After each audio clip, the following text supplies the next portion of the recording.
नमस्कार दोस्तों, मैं राजेंद्र यादव कक्षा 10 के गणित विषय क्लास में आपका स्वागत करता हूं। दोस्तों, अपन पढ़ रहे हैं गणित विषय का 8वां अध्याय प्रतिशतता और इसके अनुप्रयोग, और आज भाग 8 की चर्चा करने जा रहे हैं। चलिए देखते हैं आज का टॉपिक। उदाहरण संख्या 8.23। देखिए 8.23 उदाहरण क्या बोल रहा है कि एक कोट का अंकित मूल्य 2400 रुपए है, इसका विक्रय मूल्य ज्ञात कीजिए यदि 12% बट्टा दिया जा रहा है। तो देखो दोस्तों, इन्होंने बट्टे की बात की, तो बट्टा हमेशा अंकित मूल्य पर दिया जाता है, समझ गए। अंकित मूल्य दिया है और आपको 12% बट्टा दिया है, विक्रय मूल्य ज्ञात कीजिए। विक्रय मूल्य क्या होता है? अंकित मूल्य माइनस बट्टा विक्रय मूल्य होता है। देखो यहां अंकित मूल्य कितना है?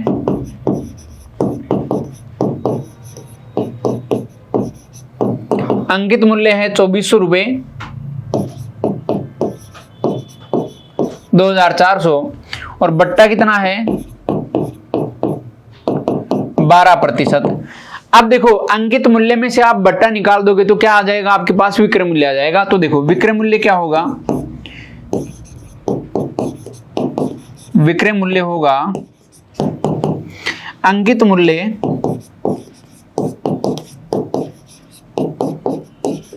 माइनस बट्टा, अंकित मूल्य माइनस बट्टा, समझ गए। विक्रय मूल्य किसका आएगा? दुकानदार का। और यदि ग्राहक की बात करें तो ये ग्राहक का क्रय मूल्य हो जाएगा। जितने में दुकानदार बेचेगा उतने में ग्राहक खरीदेगा। तो ये दुकानदार का जो विक्रय मूल्य है, जब बट्टा देता है तो दुकानदार का विक्रय मूल्य, ग्राहक का क्या होता है? ये क्रय मूल्य होता है। तो देखो विक्रय मूल्य हो गया 2400, 2400 माइनस 2400 का 12%, 2400 गुणा 12/100, 12%। 2400 गुणा 12/100।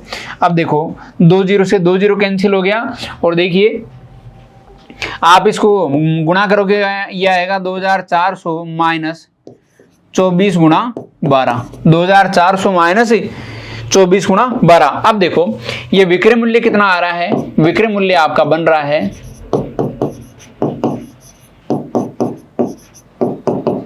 2400 माइनस, एक बार मैं लिख लेता हूं, 24 गुणा 12। देखो ये हो गया 2400 माइनस 12 चौक 48 का 8 हासिल की 4 हो गई, और 12 दूना 24, 24 और 4 कितना हो गया? 28 हो गया, समझ गए। तो ये आपका 288 हो गया। देखिए 288 आप 2400 में से माइनस करोगे तो देखो 10 में से 8 गया तो 2 बच गया, या 9 में से 8 गया तो 1 बच गया आपके पास, और यहाँ देखिए 3 में से 2 गया तो कितना बच गया? 1 बच गया, और 2 ये आ गया। तो 2112 रुपए जो है वो क्या आ गया है? विक्रय मूल्य आ गया। तो विक्रय मूल्य क्या है इसका? 2112 रुपए है, 2112 रुपए। इन्होंने यही पूछा था कि विक्रय मूल्य आप ज्ञात कीजिए, समझ गए। बिल्कुल इजी है। चलिए आगे बढ़ते हैं। नेक्स्ट क्वेश्चन देखो, उदाहरण संख्या 8.24। क्या बोल रहे हैं कि 8400 अंकित मूल्य वाली एक मशीन 6300 में मिल रही है। 8400 अंकित मूल्य है, 6300 में मिल रही है, इसका मतलब है उसको बेचा जा रहा है 6300 में। तो दिए जा रहे बट्टे की दर ज्ञात कीजिए। तो देखो बट्टा क्या होगा, यहां देखिए एक बार लिख लेते हैं। अंकित मूल्य कितना है? अंकित मूल्य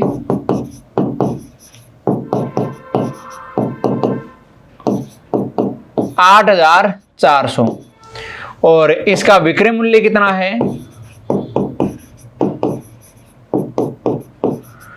विक्रय मूल्य है 6300, समझ गए। तो देखो बट्टा कितना हो गया? छूट कितनी मिल रही है इस पे? बट्टा हो गया अंकित मूल्य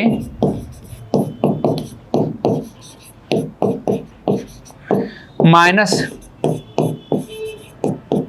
विक्रय मूल्य, अंकित मूल्य माइनस विक्रय मूल्य।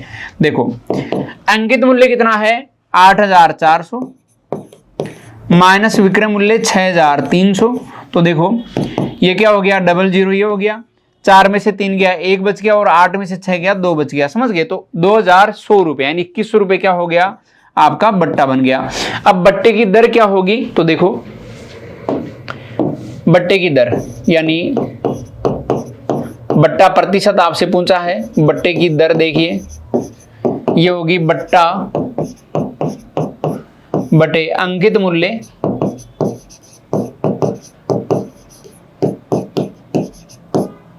गुणा 100। बट्टा हमेशा अंकित मूल्य पर दिया जाता है तो बट्टे की दर क्या होगी? बट्टा बटे अंकित मूल्य गुणा 100। तो देखिए दोस्तों बट्टा कितना है? 2100 रुपए का बट्टा है, 2000 100 का कितने पे है, अंकित मूल्य पर, यानी 8400 पर, 8400 पर गुणा, दर की बात करेंगे तो 100 से आपको गुणा करना पड़ेगा।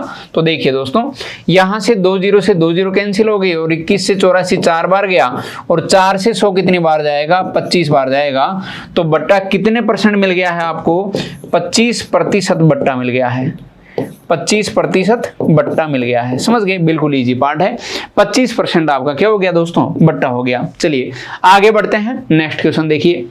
उदाहरण संख्या 8.25, एक थोक विक्रेता की लिस्ट में एक पंखे का अंकित मूल्य 1250 है और यह एक फुटकर विक्रेता को 20% बट्टे पर उपलब्ध है। देखो, थोक विक्रेता की लिस्ट में एक पंखा है, उसका अंकित मूल्य आपको दिया है 1250, यानी पंखे पे लिखा हुआ मूल्य 1250 है और यह एक फुटकर विक्रेता, यानी थोक विक्रेता, फुटकर विक्रेता मतलब हो गया दुकानदार, मान लो आप, दुकानदार को कितने में दे रहा है, 20% बट्टे पर उपलब्ध है। फुटकर विक्रेता इसे कितने में बेचे, यानी ग्राहक को कितने में दे कि उसे 15% लाभ हो। देखो होता क्या है, मान लो मैन्युफैक्चरिंग हुई पंखे की, जितने में बना वो तो हो गया अंकित मूल्य। अब वहां से दुकानदार के पास आ रहा है, वहां आपको ये दुकानदार को छूट मिल रही है। ऐसा तो है नहीं कि जितने में लिखा है उतने में दुकानदार को दिया जाएगा, तो फिर दुकानदार के कुछ नहीं बचेगा। तो कुल मिला के ये जो छूट है ये दुकानदार को दी जाएगी, थोक विक्रेता फुटकर विक्रेता को देगा और फिर फुटकर विक्रेता इस पे अपना परसेंटेज प्रॉफिट जोड़ के क्या करेगा, ग्राहक को बेचेगा। तो ये रहती है पूरी प्रोसेस बेचने की। तो देखो, दुकानदार का जो विक्रय मूल्य होता है वो ग्राहक का क्रय मूल्य होता है, इतना आपको ध्यान रखना है। तो देखो यहां से देखो अंकित मूल्य कितना दिया है, अंकित मूल्य देखो क्या है, अंकित मूल्य ये हो गया है 1250 रुपए दिया है और फुटकर विक्रेता को 20% बट्टे पर मिल रहा है। बट्टा कितना दिया जा रहा है, इस पे 20% बट्टा दिया जा रहा है, किसको, फुटकर विक्रेता को। तो ये देखिए आप, इंपॉर्टेंट बात मैं बोल रहा हूं, थोक विक्रेता का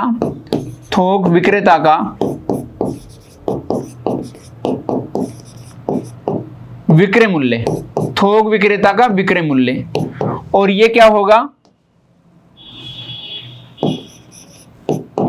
ये होगा किसका, फुटकर विक्रेता का क्रय मूल्य। देखो फुटकर विक्रेता को इतने में उपलब्ध है, मतलब ये खरीद रहा है, तो ये होगा फुटकर विक्रेता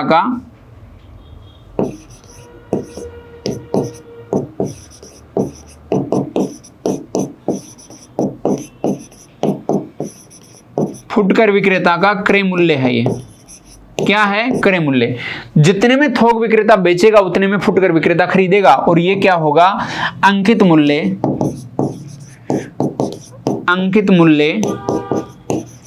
माइनस बट्टा, अंकित मूल्य माइनस बट्टा हो गया। समझ गए, अंकित मूल्य माइनस बट्टा हो गया, समझ गए, बिल्कुल इजी है। तो अंकित मूल्य में से मैं बट्टा माइनस कर दूंगा तो ये थोक विक्रेता का विक्रय मूल्य यानी फुटकर विक्रेता का क्रय मूल्य मुझे मिल जाएगा। तो देखिए ये क्या होगा, अंकित मूल्य आपको दिया है कितना, 1250 माइनस 1250 का कितना परसेंट, 1250 का 20% बट्टा दिया जा रहा है, तो ये हो गया 20/100। समझ गए, बिल्कुल इजी है। अब देखो आप काट पीट के जब इसको हल करोगे तो ये मिलेगा 20 से 20 पंजे 100, 5 बार गया भाग, और 5 का भाग इसमें लगाओगे तो देखो 5 एकम 5, 5 दूनी 10 हो गया, 5 25 हो गया और 0 250 हो गया। इसका मतलब क्या हुआ कि यहाँ 1250 में से 250 माइनस करोगे तो कितना मिल जाएगा आपको, 1000 रुपए मिल जाएंगे। क्या मिल जाएंगे, 1000 रुपए मिल जाएंगे। तो यहां से फुटकर विक्रेता का क्रय मूल्य, थोक विक्रेता का फुटकर विक्रेता का तो क्रय मूल्य और थोक विक्रेता क्या हो गया, विक्रय मूल्य हो गया कितना, 1000 रुपए। यानी थोक विक्रेता तो बेच रहा है और फुटकर विक्रेता खरीद रहा है। अब आगे क्या बोला है, फुटकर विक्रेता इसे कितने में बेचे ताकि 15% लाभ हो। अब ये क्या है, आपने फुटकर विक्रेता को बेच दिया, अब वो लाभ चाह रहा है और लाभ चाह के ग्राहक को बेच रहा है। तो देखो अब फुटकर विक्रेता का लाभ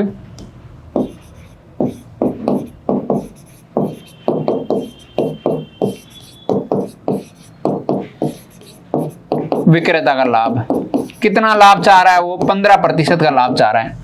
कितना चाह रहा है, 15% का लाभ चाह रहा है। तो इसका विक्रय मूल्य क्या आएगा, विक्रय मूल्य ये तो है फुटकर विक्रेता का विक्रय मूल्य और ग्राहक का क्रय मूल्य हो गया। समझ गए, देखो ये क्या होगा, ये होगा 1000 गुणा 100 प्लस का 15% बटे कितना हो जाएगा 100 हो जाएगा। समझ गए क्या होता है क्रय मूल्य विक्रय मूल्य क्या होता है क्रय मूल्य गुणा 100 प्लस लाभ प्रतिशत या 100 माइनस हानि प्रतिशत बटे क्या होगा 100 होगा, हानि होगी तो माइनस हो जाएगा और लाभ होगा तो प्लस हो जाएगा। अब देखिए दोस्तों यहां से विक्रय मूल्य क्या आएगा, यहां से विक्रय मूल्य आ जाएगा 1000 गुणा 115 बटे कितना हो जाएगा 100 हो जाएगा। 1000 गुणा 115 बटे 100 हो गया। अब देखो 2 जीरो से ये 2 जीरो कैंसिल हो गई और आप 15 को जब इससे गुणा करोगे 115 को 10 से गुणा करोगे तो 115 गुणा 10 ये कितना हो गया है 1150 रुपए हो गया। समझ गए 1150 रुपए में फुटकर विक्रेता किसी ग्राहक को बेचेगा ताकि उसको क्या मिले 15% फायदा मिले। समझ गए बिल्कुल इजी पार्ट है। इन्होंने यही पूछा था कि फुटकर विक्रेता इसे कितने में बेचे कि उसे 15% का लाभ हो। चलिए आगे देखते हैं नेक्स्ट क्वेश्चन।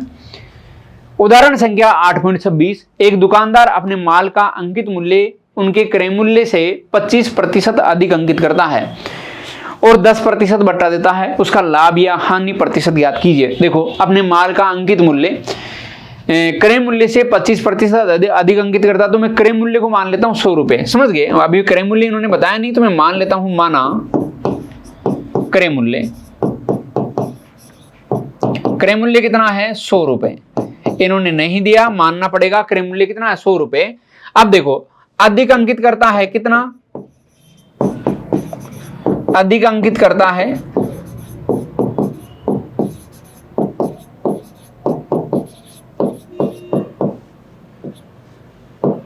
कितना 25%, 25% अधिक अंकित करता है। समझ गए। अब देखो और 10% बट्टा देता तो पहले अंकित मूल्य निकाल देते हैं। तो देखो आता है इसका अंकित मूल्य क्या होगा, आता है अंकित मूल्य देखिए ये क्या होगा 100 प्लस 100 का 25%, यही तो होगा ना 25% अधिक अंकित करता है तो 100 प्लस 100 का 25% क्या होगा 100 प्लस 100 गुणा 25 बटे 100 हो जाएगा। समझ गए। तो देखिए यहां से 2 जीरो से 2 जीरो कैंसिल हो गई, 100 से 100 कैंसिल हो गया और क्या मिल गया 100 प्लस का प्लस 25 मतलब 125 रुपए हो गया। क्या हो गया दोस्तों 125। समझ गए। तो यहां से अंकित मूल्य कितना मिल गया आपको, अंकित मूल्य जो है वो आ गया मेरे पास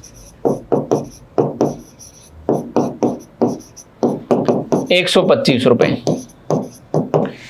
अंकित मूल्य कितना आ गया है 125 रुपए आ गया। अब आगे क्या बोला है और 10% बट्टा देता है। अब उसने अंकित कर दिया, अब ग्राहक को डिस्काउंट दे रहा है, बट्टा दे रहा है कितना 10% का और उसका लाभ या हानि प्रतिशत याद की। अंकित मूल्य हो गया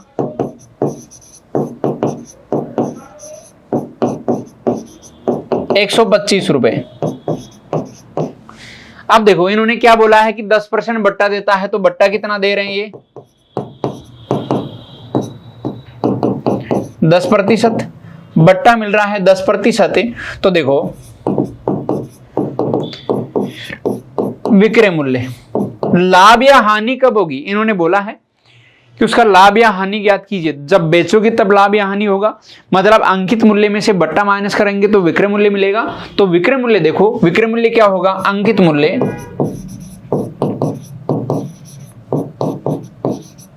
माइनस बट्टा, अंकित मूल्य माइनस बट्टा। समझ गए। अब देखो ये हो जाएगा 125 माइनस 125 का 10%। समझ गए। 125 माइनस 125 का 10% बट्टा है। तो देखो 125 माइनस 125 गुणा 10 बटे 100 हो गया। देखो इसको जब काटोगे तो क्या मिलेगा 25 चौक 100 हो गया, 25 पंजे 125, 5 बार गया।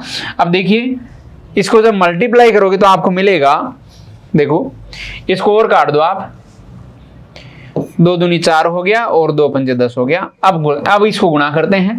देखो ये हो गया आपके पास 125 माइनस 5 गुणा 5 25 बटे कितना हो गया 2 हो गया। 125 माइनस का 25 बटे 2, देखिए विक्रय मूल्य 125 माइनस का 25/2, यही हो रहा है 125 माइनस का 25/2। देखो ये कितना आ गया, 2 लघुत्तम आ गया तो कितना हो गया, इसके बटे में एक का भाग 2 में 2 बार गया, 125 गुना 2 कितना हो गया 250, माइनस का कितना हो गया 25, तो कितना हो गया ये 225/2 हो गया। समझ गए? अब 2 का भाग लगाओ, 2 एकम 2, 2 एकम 2, 2 दूनी 4 हो गया, फिर कितना हो गया 2 पंजे 10 हो गया। समझ गए? 112.5। तो विक्रय मूल्य कितना आ गया रुपए 112.5, 112.5 रुपए क्या आ गया है विक्रय मूल्य। अब देखिए इन्होंने खरीदा कितने में था, माना है अपन ने क्रय मूल्य 100 रुपए, तो लाभ कितना हो गया दोस्तों, उसका लाभ या हानि प्रतिशत में पूछा है। तो देखो अतः लाभ होगा विक्रय मूल्य माइनस क्रय मूल्य। ये क्या है, देखो विक्रय मूल्य कितना है, विक्रय मूल्य है 112.5 माइनस क्रय मूल्य 100 रुपए माना है अपन ने, तो कितना हो गया 12.5 का जो है लाभ हो गया, 12.5 रुपए का लाभ हो गया। तो लाभ प्रतिशत की बात इन्होंने की है, तो लाभ प्रतिशत क्या होगा, लाभ प्रतिशत का फॉर्मूला होता है लाभ बटे क्रय मूल्य, लाभ बटे क्रय मूल्य गुणा 100, लाभ बटे क्रय मूल्य गुणा 100। अब देखो लाभ कितना हो रहा है, 12.5 का लाभ हो रहा है, तो 12.5 बटे कितना होगा 100 होगा, गुणा क्योंकि क्रय मूल्य कितना है 100 रुपए और गुणा भी क्या होगा 100%। समझ गए? अब देखो 100 से 100 कैंसिल हो गया और आपके पास क्या आ गया है 12.5% का क्या हो गया दोस्तों, इसको लाभ हो गया, 12.5% लाभ हो गया। तो इस सौदे में कितना लाभ हुआ 12.5%, 12.5% का लाभ हो गया। समझ गए? चलिए आगे बढ़ते हैं, नेक्स्ट क्वेश्चन देखो। एक वस्तु जिसका अंकित मूल्य 5400 है, 15% के बट्टे पर उपलब्ध है। त्योहारों के मौसम के कारण दुकानदार ग्राहकों को आगे और 5% का बट्टा देता है। उस वस्तु का विक्रय मूल्य ज्ञात कीजिए। देखो यहां जब 2 बार आपको बट्टा दिया जाए तो सबसे पहले तो 1 बट्टा देंगे, फिर जो विक्रय मूल्य बनेगा उस पर दोबारा बट्टा दिया जाएगा। ऐसा कभी मत कर देना कि 15 + 5 20% का बट्टा एक साथ दे दो, गलत हो जाएगा। देखो क्या बोला है, 15% के बट्टे पर तो उपलब्ध है, ये तो बट्टा ही है। त्योहारों के मौसम के कारण आगे और बट्टा दिया, मतलब पहला तो दे ही दिया बट्टा, उसके बाद में 5% दिया है। ये इसका मतलब ये नहीं है कि 15 और 5 20% का बट्टा हो गया, ये बिल्कुल नहीं होगा। समझ गए? ऐसा करना भी नहीं है आपको। तो देखो अंकित मूल्य यहां कितना है, अंकित मूल्य देखिए, अंकित मूल्य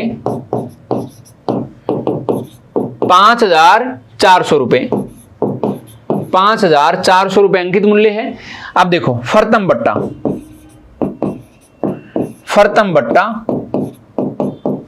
कितना है 15%। तो विक्रय मूल्य पहला और विक्रय मूल्य में दूसरा बोल रहा हूं, समझ गए? पहला विक्रय मूल्य और दूसरा विक्रय मूल्य समझ जाना कि 15% बट्टे वाला विक्रय मूल्य तो पहला बोल रहा हूं मैं, और 5% बट्टे वाला विक्रय मूल्य दूसरा बोल रहा हूं, ऐसे समझने के लिए आज से भी ठीक रहेगा। तो देखो पहले कितने विक्रय मूल्य पर उपलब्ध थी, तो देखो अतः पहले का विक्रय मूल्य, पहले का विक्रय मूल्य, पहले जिस मूल्य पर उपलब्ध थी वो होगा अंकित मूल्य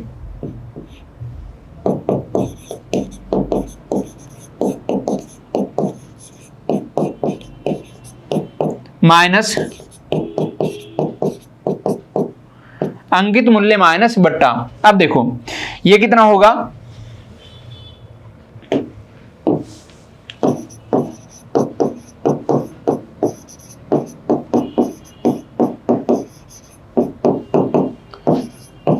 अंकित मूल्य कितना है, अंकित मूल्य देखिए पहले का विक्रय मूल्य आएगा अंकित मूल्य माइनस बट्टा, अंकित मूल्य है 5400 माइनस बट्टा 5400 का कितना छूट दे रही है, ये छूट दे रहे हैं 15% की, यानी बट्टा जो है वो 15% है, 15/100।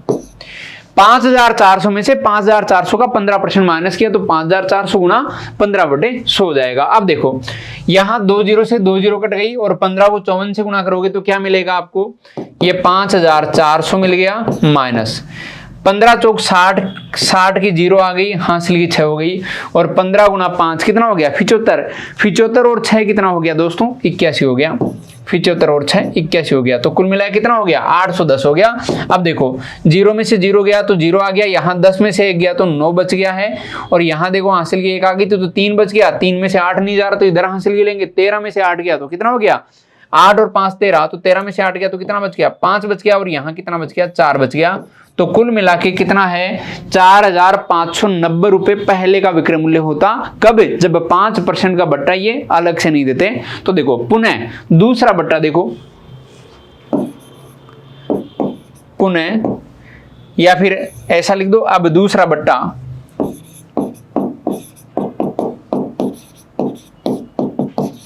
द्वितीय बट्टा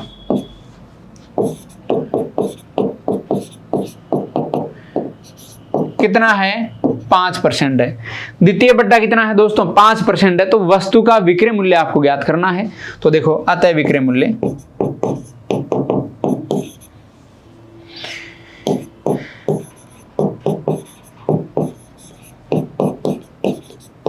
क्या होगा,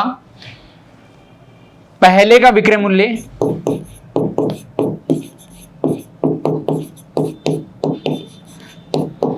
माइनस बट्टा, बट्टा कौन सा द्वितीय बट्टा,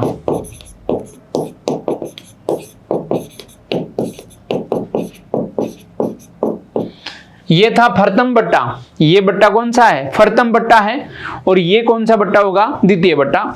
तो देखो पहले का विक्रय मूल्य कितना है 4,590 रुपए, 4,590 माइनस 4,590 का कितना 5%, तो ये हो गया 5/100। समझ गए 4,590 का कितना 5% बाद में बट्टा दे रहे हैं, तो 4,590 गुना 5/100 हो गया। अब देखो यहां 0 से 0 कैंसिल हो गया, और 5 दूनी 10 हो गया। समझ गए। अब देखो लघुत्तम लेके गुणा कर लो, आप इसको लघुत्तम लेके सोल्व कर लो। तो देखो ये हो जाएगा विक्रय मूल्य आपका 4,590 माइनस 459/2, 459/2। अब देखो दोस्तों यहां से क्या हो गया 2 लघुत्तम आ गया, तो देखो ये 2 से गुणा करो, 0 आ गया, 9 दूनी 18, 9 दूनी 18 का 8 हासिल की क्या हो गई 1 हो गई, 5 दूनी 10 और 1 11, 4 दूनी 8 और 1 कितना हो गया 9 हो गया, माइनस कितना है 459 होगा। समझ गए। अब देखो 0 में से 9 यानी 10 में से 9 गया तो 1 बच गया मेरे पास, और यहां देखो 7 में से 5 गया तो 2 बच गया, और यहां देखिए 11 में से 4 गया तो कितना हो जाएगा 7 और 4 11, 7 बच गया, और यहां कितना बच जाएगा 8 बच जाएगा, बट्टे कितना हो गया 2 हो गया। तो देखो 2 चौके 8 हो गया, 2 3 6 हो गया, और ये देखिए 1 बच गया, 2 6 12, 1 में 0 आ गया, और कितना हो गया 2 पंजे 10 हो गया। यानी जो फाइनल विक्रय मूल्य होगा वो 4,360 रुपए 50 में से हो जाएगा। इन्होंने यही पूछा था कि उस वस्तु का विक्रय मूल्य ज्ञात कीजिए, तो विक्रय मूल्य हो गया 4,360 रुपए 50 में से। समझ गए। ये लो ये फाइनली विक्रय मूल्य आ गया। तो क्या किया, पहले अंकित मूल्य था उस पर प्रथम बट्टा दे दिया, फिर जो विक्रय मूल्य आया उस पर दूसरा बट्टा दे दिया, और जो फाइनली विक्रय मूल्य आएगा वो कितना आएगा 4,360 रुपए 50 में से। चलिए आगे बढ़ते हैं नेक्स्ट क्वेश्चन। Question number 8.28। एक फुटकर विक्रेता एक थोक विक्रेता से 300 रुपए प्रति पुस्तक के भाव से पुस्तकें खरीदता है, और प्रत्येक पुस्तक पर 400 रुपए मूल्य अंकित करता है। 300 में खरीदता है और 400 रुपए अंकित कर देता है। वह उन्हें बट्टे पर बेचकर क्रय मूल्य का 30% लाभ अर्जित करता है। वह ग्राहक को कितने प्रतिशत बट्टा देता है। समझ गए। अब कितनी पुस्तकें खरीद रहा है उससे मतलब नहीं, प्रति पुस्तक के भाव से पुस्तकें खरीद रहा है तो मान लेंगे कि एक ही पुस्तक खरीद रहा है। समझ गए। क्योंकि उन्होंने संख्या नहीं दी तो अपन भी संख्या के चक्कर में नहीं पड़ेंगे। तो देखो थोक विक्रेता से 300 रुपए प्रति पुस्तक के भाव से पुस्तक खरीदता है, तो पुस्तक का क्रय मूल्य क्या होगा, एक पुस्तक का क्रय मूल्य कितना है 300 रुपए। एक पुस्तक का क्रय मूल्य कितना हो गया 300 रुपए, और प्रत्येक पुस्तक पर 400 रुपए अंकित करता है। अंकित मूल्य कितना है, एक पुस्तक का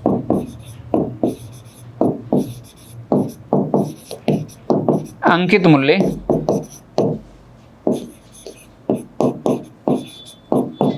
कितना है 400 रुपए।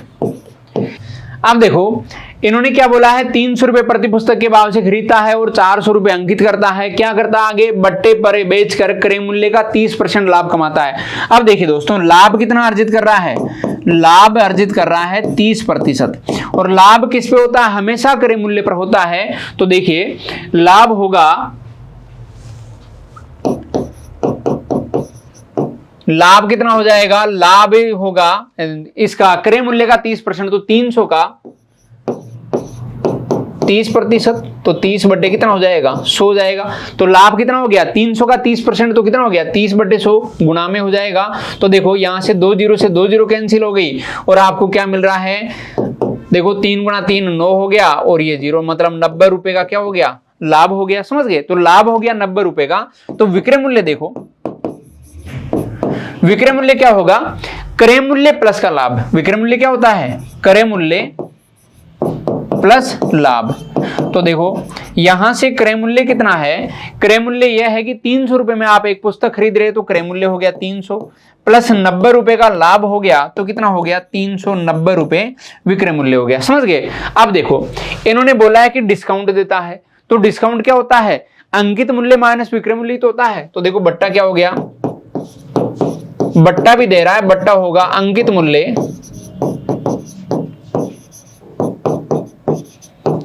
माइनस विक्रय मूल्य, अंकित मूल्य माइनस विक्रय मूल्य। तो देखो अंकित मूल्य कितना है 400 रुपए अंकित मूल्य है, बेच कितने में रहा है 390 में बेच रहा है। तो देखो 400 माइनस 390 कितना हो गया दोस्तों, 10 रुपए का डिस्काउंट हो गया, 10 रुपए का बट्टा दे दिया।